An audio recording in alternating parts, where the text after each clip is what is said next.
हो रहा है हिंदू मुस्लिम में? अनफॉर्चुनेटली हम पहली बार देख रहे हैं कि जहां आप मुसलमान बच्चों को या जो बच्चे मेरिटोरियस है, जिन्हें खुद एडमिशन मिला है मेरिट के हवाले से, तो उनके एडमिशन्स रिजेक्ट किए जा रहे हैं, कैंसिल किए जा रहे हैं माता वैष्णो देवी जो मेडिकल कॉलेज है, बिकॉज वहाँ के बीजेपी के कुछ लीडरों ने वहाँ पे उसके खिलाफ प्रोटेस्ट किया है.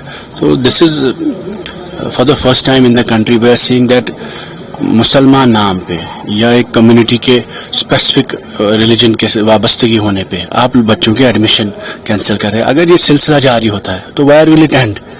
तो हिंदुस्तान में 24 करोड़ मुसलमान रहते हैं, क्या उनके साथ भी यही रवैया इख्तियार किया जाएगा? उनके बच्चों के साथ एडमिशन्स पे, जॉब्स पे, नौकरियों के साथ?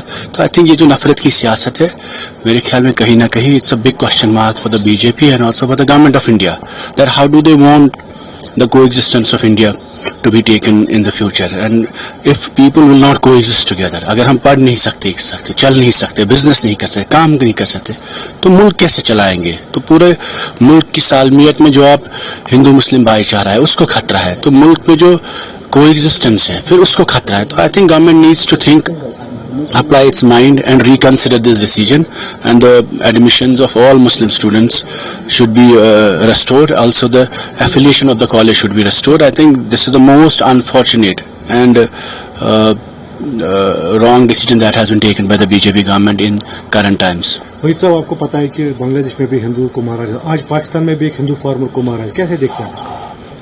देखिए, जब जो नफरत की सियासत है, चाहे वो हिंदुस्तान में हो, बांग्लादेश में हो, पाकिस्तान में हो, वो गलत है. और माइनॉरिटीज के खिलाफ जहां पे भी सख्ती हो या हेट क्राइम्स जो बढ़ रहे हैं पूरे सब कॉन्टिनेंट में, कहीं ना कहीं ये अनएक्सेप्टेबल. हम इसकी स्ट्रांग अल्फाजों में मजम्मत भी करते हैं, लेकिन हम यही कहते हैं कि इस पूरे सब कॉन्टिनेंट में जो भाईचारा रहा है, खासकर हमारे मुल्क में जो हिंदू मुस्लिम भाईचारा है, जो हमारी स्ट्रेंथ थी, is the coexistence of this country, that should survive and we should build on that. India was a model state for rest of the world, that how Hindus and Muslims have coexisted in this country for years. It was a model state for even the West, that how Muslims are in harmony with their own brothers in the country. So I think somewhere India has to send a message to Bangladesh हो, जो SAARC में जितनी countries, Afghanistan हो, पाकिस्तान हो, उन मुल्कों को भी सबक यहाँ से ही मिलना चाहिए कि किस तरीके में आप माइनॉरिटीज को डील करेंगे, हैंडल करेंगे, और किस तरीके में आप एक कोएग्जिस्टेंस का जो माहौल है, हार्मनी का माहौल है, वो बनता रहना चाहिए. अनफॉर्चुनेटली जो